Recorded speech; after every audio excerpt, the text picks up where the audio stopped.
പൊളിച്ച് കയറി വരേണ്ട രീതിയിൽ വന്നു കഴിഞ്ഞാൽ ഇൻഡസ്ട്രിയിലെ പലരെ അത് ബാധിക്കും. അതുകൊണ്ട് ഒരുപാട് താപാനകൾ ഇതിനെതിരെ ഒരുപാട് പ്രയാസങ്ങൾ ഈ ടീമിനെതിരെ പ്രയോഗിച്ചിട്ടുണ്ട്. ആ പ്രയോഗങ്ങളെല്ലാം തരണം ചെയ്ത് ഇവരെ ഷോ ആക്കി കൊണ്ടുവന്ന് ഹാൻഡ്ഫുൾ ഓഫ് ആൾക്കാർക്കെങ്കിലും കാണാൻ കഴിഞ്ഞതിന്റെ പുറകിൽ ലിജി ജോസ് പെല്ലിശ്ശേരിയാണ്.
എല്ലാവരുടെ പേഴ്സണൽ വീഡിയോസ് എനിക്ക് ഫൈസൽ സാർ അയച്ചു തന്നായിരുന്നു.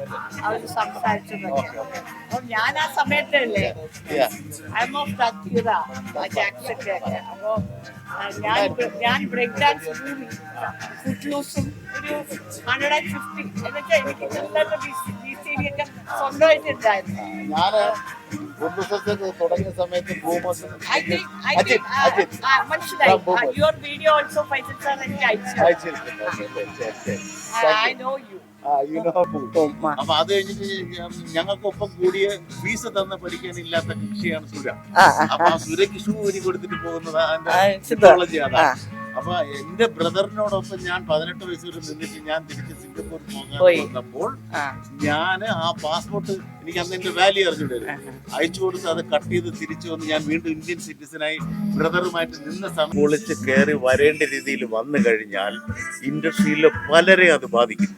അതുകൊണ്ട് ഒരുപാട് താപാനകൾ ഇതിനെതിരെ ഒരുപാട് പ്രയാസങ്ങൾ ഈ ടീമിനെതിരെ പ്രയോഗിച്ചിട്ടുണ്ട്. ആ പ്രയോഗങ്ങളെല്ലാം തരണം ചെയ്ത് ഇവരെ ഷോ ആക്കി കൊണ്ടുവന്ന് ഹാൻഡ്ഫുൾ ഓഫ് ആൾക്കാർക്കെങ്കിലും കാണാൻ കഴിഞ്ഞതിന്റെ പുറകിൽ Liji Jose പെല്ലിശ്ശേരിയാണ്. Yeah, I know him. I was fan. Liji Jose പെല്ലിശ്ശേരിക്ക് ഒരു പ്രത്യേക thanks. Yeah, Liji sir, thank you. Liji Jose Pellissery ചെയ്യുന്നതെന്ന് പറഞ്ഞാൽ ഈ കുട്ടികളെ കൊണ്ട് ലോകത്തെ മലയാളികൾ ഉള്ളിടത്ത് എല്ലാം സ്റ്റേജ് ഷോ ചെയ്ത് തിരിച്ചു വരുമ്പോൾ ഇത് OTT-യിൽ എല്ലാവരും കണ്ടു കഴിഞ്ഞ് ഇതിന്റെ മഹത്വം എന്താണെന്ന് എല്ലാവരും മനസ്സിലാക്കിയതിനു ശേഷം ഇതിന്റെ ഒരു സെക്കൻഡ് പാർട്ടുമായിട്ട് വിനോദ് തിരിച്ചു വരണം. Yeah, all the best. ഇതിന്റെ ഇതേ ടീമിനെ വെച്ച് തിരിച്ചു വരണം വിനോദ് മറ്റൊരു സെക്കൻഡ് പാർട്ടിന്.